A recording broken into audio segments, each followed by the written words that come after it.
नमस्कार। दिन भर की बड़ी खबरों में आपका स्वागत है। आज इस बुलेटिन में बात होगी मोदी के शपथ लेने के साथ ही सरकार में मचे घमासान की, विभागों के बंटवारे को लेकर तेज हुई खींचतान की। देखेंगे इस बार पार्टी के कितने दिग्गजों को मोदी ने लगाया किनारे, मोदी के एजेंडे पर कैसे भारी पड़े नायडू। जानेंगे राहुल गांधी के प्लान को और बुलेटिन के आखिर में बात नीट पर शुरू हुई जांच की। लेकिन दिन भर की तमाम बड़ी खबरों से पहले एक नजर आज की सुर्खियों पर। उड़ीसा में बदली शपथ ग्रहण की तारीख 10 की जगह 12 जून को, समारोह 11 जून को बुलाई गई विधायक दल की बैठक। दिल्ली सरकार में जल मंत्री आतिशी ने हरियाणा के सीएम नायब सिंह सैनी को लिखा पत्र। आप नेता का दावा, पानी रोक रहा है हरियाणा। पत्र में की पानी छोड़ने की मांग। मोदी सरकार के शपथ ग्रहण पर अखिलेश ने कसा तंज, बोले ऊपर से जुड़ा कोई तार नहीं, नीचे कोई आधार नहीं, अधर में जो है अटकी हुई वो कोई सरकार नहीं। नवीन पटनायक के करीबी वीके पांडे ने सक्रिय राजनीति से लिया संन्यास, बीजेपी की हार के लिए लिया जिम्मेदारी। ये तो थी सुर्खियां। बात आज की सबसे बड़ी खबर की। नरेंद्र मोदी तीसरी बार देश के प्रधानमंत्री बन गए हैं। राष्ट्रपति द्रौपदी मुर्मू ने उन्हें पीएम पद की शपथ दिलाई। पीएम मोदी के साथ उनकी कैबिनेट के सदस्यों ने भी शपथ ली। लेकिन इस बार सरकार बनने से पहले एनडीए में घमासान मच गया। एनसीपी में तो टूट की नौबत आ गई। टीडीपी और जेडीयू की नाराजगी की खबरें अलग से आ रही है। तो क्या है पूरी खबर, देखिए ये रिपोर्ट। राष्ट्रपति द्रौपदी मुर्मू ने नरेंद्र मोदी को पीएम पद की शपथ दिलाई। लेकिन इस बार नरेंद्र मोदी के लिए सरकार चलाना आसान नहीं दिख रहा। बीजेपी के अंदर ही घमासान मचा हुआ है। संघ की नाराजगी की खबरें आ रही है तो सहयोगी भी नाराज दिखाई दे रहे हैं। इसी बीच अजीत पवार के एनसीपी ने मंत्रिमंडल में शामिल होने के प्रस्ताव को स्वीकार नहीं किया। अजीत पवार एक राज्य मंत्री पद मिलने से नाराज थे। वैसे तो एनसीपी के अंदर ही इसे लेकर घमासान मच गया था। पार्टी के वरिष्ठ नेता प्रफुल्ल पटेल और सुनील तटकरे दोनों ही नाराज हो गए। आपस में टकराव के चलते अजीत पवार को बीच बचाव करना पड़ा। अजीत पवार ने साफ कर दिया कि अगर कैबिनेट मंत्री पद नहीं मिलेगा तो वो सरकार में शामिल नहीं होंगे। दूसरी तरफ इंडिया गठबंधन ने भी सरकार पर दबाव बना दिया। ममता बनर्जी ने तो यहां तक कह दिया कि 1 महीने भी सरकार चल जाए तो बहुत होगा। महाराष्ट्र से लेकर दिल्ली तक घमासान मचा हुआ है। शुरुआत में तो खबर यहां तक आई कि जेपी नड्डा और अमित शाह का मंत्रिमंडल से पत्ता कट गया, लेकिन बाद में उनका नाम जोड़ा गया। उन्होंने भी शपथ ली। इसके अलावा राजनाथ सिंह, नितिन गडकरी को भी मंत्री बनाया गया। पहले कहा जा रहा था कि मोदी इस बार नितिन गडकरी को मंत्री बनाने के लिए तैयार नहीं है, लेकिन आरएसएस के दबाव में गडकरी को मंत्रिमंडल में शामिल किया गया। वहीं जेडीयू कोटे से ललन सिंह को मंत्रिमंडल में कैबिनेट मंत्री बनाया गया, तो आरएलडी के जयंत चौधरी को भी मंत्री बनाया गया। मुश्किल सिर्फ मंत्रियों को लेकर नहीं चल रही। इस बार नरेंद्र मोदी के लिए मंत्रियों के बीच में विभागों का बंटवारा भी मुश्किल दिखाई दे रहा है। खासतौर पर सहयोगी दलों की तरफ से जो डिमांड सामने आ रही है उसने बीजेपी की नींद उड़ा दी है। सहयोगी दल सिर्फ अपने लिए महत्वपूर्ण मंत्रालय ही नहीं मांग रहे, बल्कि पीएम के विशेष अधिकार को भी सीमित कर रहे हैं। तो क्या है पूरा मामला, देखिए रिपोर्ट। नरेंद्र मोदी के लिए इस बार सरकार चलाना आसान नहीं दिख रहा। पहले दिन से ही उनके सामने संकट खड़ा हो गया है। दरअसल जेडीयू और टीडीपी की तरफ से दावा बिना शर्त समर्थन का किया जा रहा है, लेकिन पर्दे के पीछे समर्थन की पूरी कीमत वसूली जा रही है। बड़े मंत्रालयों पर दोनों की नजरें टिकी हुई है। जेडीयू रेल मंत्रालय चाहता है तो टीडीपी गृह वित्त मंत्रालय के साथ लोकसभा स्पीकर की कुर्सी भी मांग रहा है। गृह मंत्रालय को लेकर तो बीजेपी के सहयोगियों ने यहां तक कह दिया है कि अगर बीजेपी से अपने पास रखना चाहती है तो बीजेपी अपना गृह मंत्री बना ले, लेकिन अमित शाह की जगह इस मंत्रालय की कमान किसी दूसरे मंत्री को सौंपे। शाह को लेकर सहयोगी दलों में नाराजगी दिख रही है। वैसे सहयोगी तो यहां तक चाहते हैं कि अमित शाह को मंत्री ही न बनाया जाए, लेकिन शाह मंत्री बन गए। ऐसे में यह साफ दिखाई दे रहा है कि आज नरेंद्र मोदी अपनी कैबिनेट के मंत्रियों के बीच विभागों का बंटवारा नहीं कर पाएंगे। सहयोगियों को मनाने की कोशिश हो रही है। ऐसे में साफ है कि नरेंद्र मोदी दबाव में दिख रहे हैं। पहली बार गठबंधन की सरकार चलाने को मजबूर दिख रहे हैं। ऐसे में सवाल उठ रहा है कि यह सरकार कितने दिनों तक चल पाएगी। शाह के मंत्रालय पर सबसे ज्यादा घमासान है ईडी पर। ईडी पर भी पेच फंसा है। साफ है मोदी दबाव में है। इससे निकलने के लिए उन्होंने अपनी पार्टी के कई दिग्गजों को किनारे लगा दिया है। पार्टी के कई वरिष्ठ नेताओं को जो चुनाव भी जीते हैं उन्हें मंत्रिमंडल में जगह नहीं दी गई है, तो चुनाव में हारे लोग मंत्री बना लिए गए हैं, जिसके बाद बीजेपी में ही नाराजगी दिखाई दे रही है। नरेंद्र मोदी के मंत्रिमंडल के सदस्यों की सूची ने सबको चौंका दिया है। नरेंद्र मोदी के मंत्रिमंडल में बड़ा फेरबदल सामने आया है। कई ऐसे मंत्री हैं जिन्हें इस बार शपथ ग्रहण समारोह का न्योता तक नहीं दिया गया, तो कई ऐसे चेहरे हैं जिन्हें मंत्रिमंडल में शामिल किया गया। नए चेहरे जिन्हें शामिल किया गया उनकी खुशी तो देखने लायक है, लेकिन लेकिन लगभग 2 दर्जन ऐसे पुराने नाम हैं जो इस बार के मंत्रिमंडल की सूची में नजर नहीं आए, जिन्हें पार्टी ने इस बार टिकट ही नहीं दिया था। लेकिन कुछ ऐसे भी हैं चेहरे जिन्होंने न सिर्फ चुनाव लड़ा बल्कि जीत भी हासिल की और फिर भी उन्हें मंत्रिमंडल में जगह नहीं मिली। इन नेताओं में प्रमुख तौर पर अजय भट्ट, साध्वी निरंजन ज्योति, मीनाक्षी लेखी, राजकुमार रंजन सिंह, जनरल वीके सिंह, आर.के. सिंह, अर्जुन मुंडा, स्मृति ईरानी, अनुराग ठाकुर, राजीव चंद्रशेखर, निषिद्ध प्रमाणिक, अजय मिश्र, टेनी, सुभाष सरकार, जॉन बारला, भारती पवार, अश्विनी चौबे, राव साहेब, दानवे कपिल पाटिल, नारायण राणे, भागवत करार। इसके अलावा भी कई नाम शामिल है। इस सूची के सामने आने के बाद बीजेपी सवालों से घिर गई है। जिन चेहरों पर पहले उसे इतना भरोसा था, इस बार उन्हीं नेताओं का पत्ता काट दिया गया। 20 दिग्गजों को इस बार नरेंद्र मोदी ने अपने मंत्रिमंडल में शामिल नहीं किया है।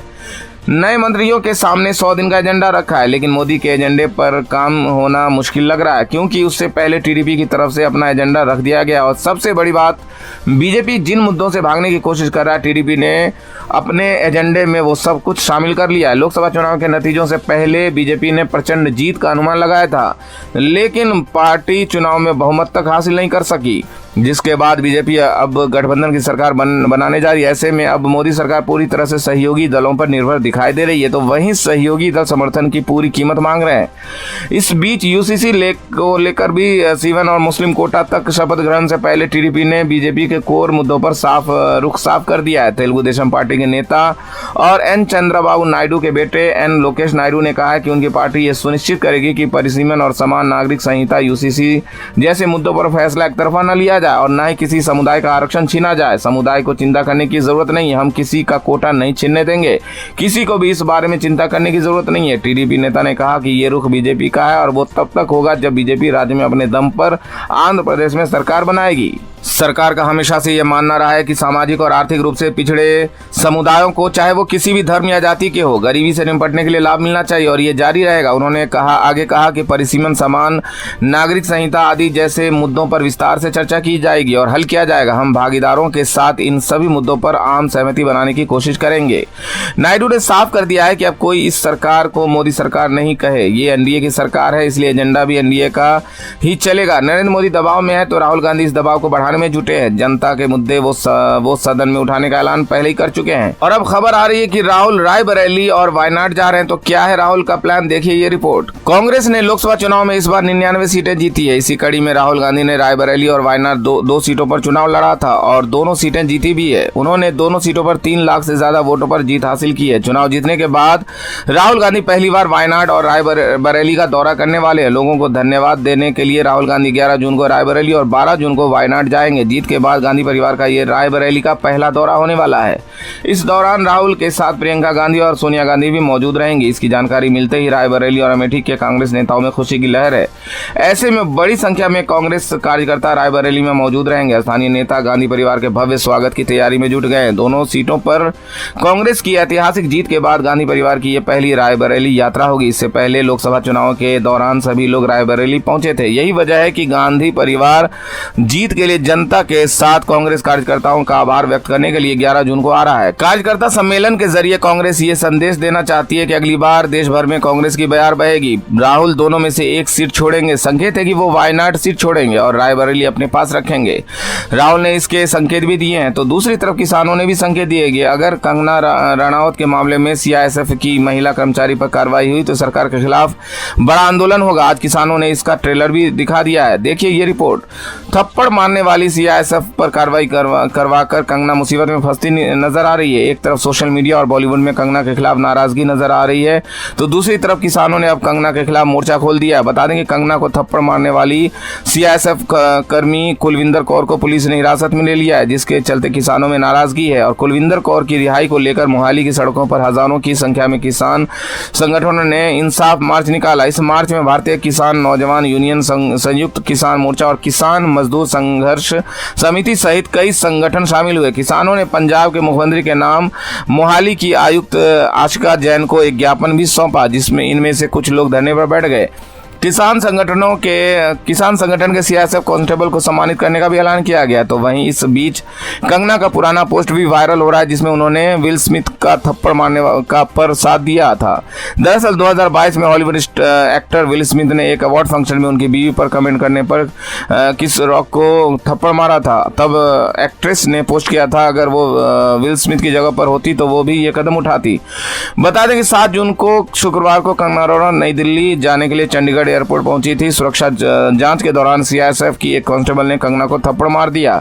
अचानक इस घटना से एयरपोर्ट पर अफरा तफरी मच गई। कुछ देर बाद थप्पड़ मारने वाली कांस्टेबल का एक वीडियो भी जारी हुआ, जिसमें वो किसान आंदोलन के दौरान कंगना की टिप्पणी पर गुस्सा जाहिर करती हुई दिखाई दी।